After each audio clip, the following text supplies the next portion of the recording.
2022 was arguably the worst year for the Sentinels franchise. From the top of the Valorant world to going winless in their Challenger League, all in the span of a year. And it somehow culminated into ex-CSGO pro turned streamer Shroud to step into his first pro Valorant game in what was possibly the most important tournament for Sentinels that year. So, what happened? We need proper context, so let me condense Sentinels 2021 run as fast as I can. I'm pretty sure nobody has not heard of Sentinels run during the lead up to the first ever international LAN in VCT history. One of the most promising NA teams who at the 11th hour had to drop one of their players due to abuse allegations. Sentinels decided to call upon Tens, a player from C9, and loan him for the upcoming Masters Reykjavik. And of course, Tens and co literally fry everybody in that tournament. To this day, Tens' ACS of 289.4 at Iceland has still not been surpassed. That's how dominant he and the rest of Sentinels were playing. Thus, they cemented themselves in Valorant history, with Sentinels themselves declaring the start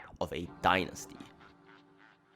You know how all dynasties eventually come to an end after a few hundred years? For Sentinels, it ended in a matter of months. For the next 2 international LANs, where Sentinels were expected to continue their dominance, their results started to get worse and worse, with the former Masters winners getting grouped in Champions 2021. Heading into 2022, they somehow got even worse. For Stage 1, they wouldn't even reach the regional grand finals after getting eliminated by the Guard and V1 in playoffs. In the next stage, they somehow got even worse. Sentinels went a shocking 0-5 in their groups. Sure, during this time, Tens and Sig were out of commission due to COVID and family matters respectively, which resulted in the coaching staff having to fill in for some of the matches. Still, for the former Masters winners to go winless was a sign that the team was in a state of utter confusion. It was clear that the Sentinels organization was desperate for a win, and desperate times called for desperate measures. The only way Sentinels would be able to compete was through the last chance qualifier for 2022 champions. This was the last avenue of play that was available if they wanted their 2022 season to continue, which made it their most important one yet.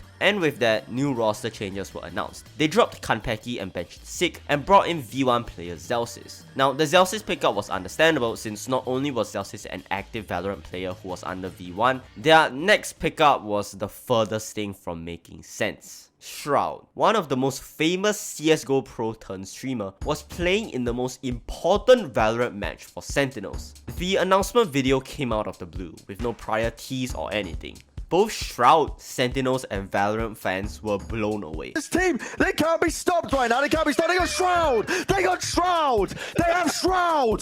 They have Shroud. They can't be stopped. They're gonna win it all. They're gonna win it all. I'm lightheaded. Bringing in Zelsis was one thing, but bringing in somebody who hasn't gone pro in over 4 years was something else. Sure, he was considered one of the quote greatest FPS players of all time. Their words, not mine, okay? Due to how he plays other FPSs decently well, on top of being a long-time CSGO pro, but playing Valorant at a professional level is just not comparable to pub stomping random lobbies on top of the aforementioned not gone pro for 4 years. So yeah, people had their doubts. I also think there's a difference between popular and good, but that's a whole other topic for another day. Actually, you know what, fuck it. How good was Shroud actually? For those who aren't that familiar with Shroud, as I was, I initially wanted to find out what the hype was. After doing some research, as in watch 2 YouTube videos, the common consensus is that Shroud was definitely a mechanically gifted aimer, which allowed him to farm clips on Twitch and Reddit. However, against actual pros and in actual professional matches, it seems like he struggled a lot more. With how hyped up Shroud was, I genuinely thought that he lifted a major CSGO trophy at some point in his career, but apparently not. Funnily enough, Carrick was actually the one that lifted a trophy instead of Shroud. In short, Shroud had above average aim, but he lacked other important aspects of CSGO. Was he popular? He was basically ninja if his specialty was first-person shooters. As this user puts it, Shroud playing Valorant competitively is like when Jordan came back from retirement to join the Wizards, except it's just Jordan's commercial appeal and none of the rings. According to Shroud himself, this was a quote, spur of the moment end quote decision, which does make it seem as if Sentinels weren't taking the LCQ as seriously seriously as other people may think.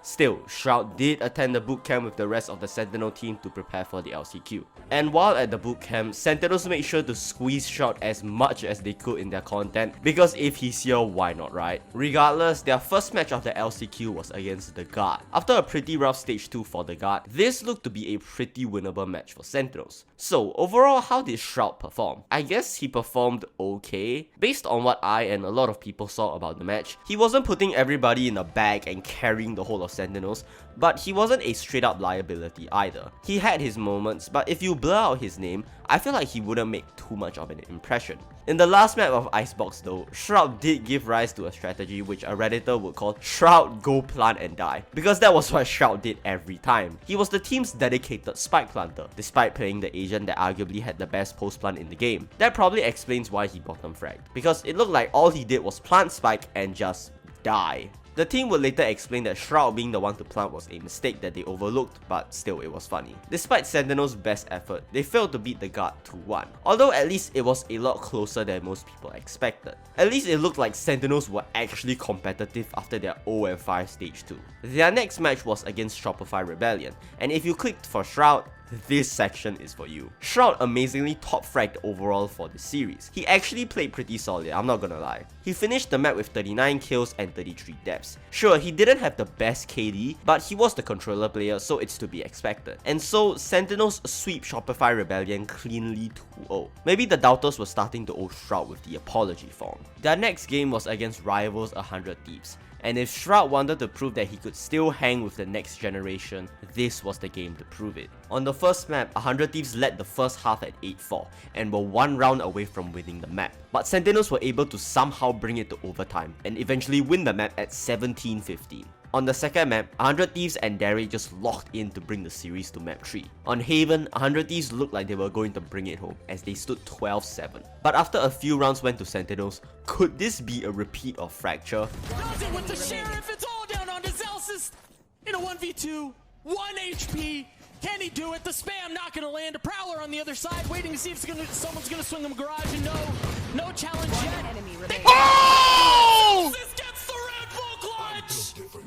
I remember watching this match live and seeing the Zelsis clutch. That shit was magical. Alas, Sentinels were bested by 100 Thieves this time, and thus, their VCT season would come to an end. Oh yeah, Shroud kind of bottom fragged on all 3 maps, so... Like what Shroud said after the LCQ, he would leave the Sentinels roster and go back to streaming. So, how did Sentinels perform overall? Did Shroud have a noticeable impact with Sentinels actually winning a couple of maps? Well, Shroud's harsher critics would give most of the credit to Zelsis, Sentinels actually fucking getting an analyst and coach, as well as not having half the team be missing this time. Shroud himself and even some viewers were wondering if he could continue playing Valorant competitively, but that was just not going to happen. Sure, he had that brand appeal, but with how wild the 2023 roster mania would become, and with how average he played, Shroud just was not going to stay in the competition, okay? For many, the Shroud signing was seen more as a move made for Clout rather than to actually win. If you want proof, just look at the numbers the announcement tweet made. It's likely the most liked esports related tweet, sitting at 224,000 likes and 55,000 retweets. That's not even bringing up the viewership number for the LCQ, in which all of the Sentinels games were naturally at the top. The grand finals of the LCQ only garnered 1/3 of the views. For an LCQ, almost hitting 700,000 viewers is insane. All of these numbers matter because this was around the period where Riot was evaluating which teams they wanted to partner with during the franchise league for next year. Each team's chances of getting selected is largely based on how much the organization contributes to the esports by the size of their fanbase. In other words, how much clout you had. And while Sentinels weren't making any international lands, they had as much clout as you could get, now that they had Shroud playing under the Sentinels banner. And I mean, considering the fact that Sentinels did become one of the 5 NA teams to be chosen, I think they succeeded. Still, some people may think that even without Shroud, Sentinels would have gotten in anyways, but hey, if I was Sentinels and thought that I probably wouldn't make it through the LCQ, why not at least go out with a Shroud-sized bang? And boy, did they bang. But not all was sunshine and rainbows for the Sentinels organization after Shroud left. Shazam, Sentinels IGL, or rather ex-IGL as he had been dropped from the roster after franchising, had some interesting parting words, some of which included Shroud. Ooh. He aired his grievances on Twitter after Sentinels made a skit about spinning a wheel that decided their strategy or something. He commented, "Oh yeah, one time I spun the wheel and it landed on 'Please play with Shroud. We don't care if you win, just make it hype. We'll personally guarantee you a spot in franchising if you do.'" According to Shazam, it seemed as if Sentinels did in fact sign Shroud just to generate hype. It seemed like Sentinels also personally promised Shazam that he wasn't going to get dropped if he played with Shroud, only for Shazam to get dropped. The confrontation continued on for some time on Twitter, but it's kind of a nothing burger and doesn't really have anything to do with Shroud, apart from, according to Shazam, it was just to generate hype, which, I mean, is pretty obvious. In conclusion, Shroud returning to professional play is probably one of the most strange, yet hype moments of pre-franchising Valorant. Looking back on this period is honestly surreal, and I'd assume people new to VCT would think Shroud playing for Sentinels would be clickbait, but it actually happened. I doubt something like this will happen again, considering the fact that every game in the franchise league is so important that surely no team would want to throw and sign some content creator to play for their team, right? Hey, wait a minute. It's official, CGRS is better than Shroud.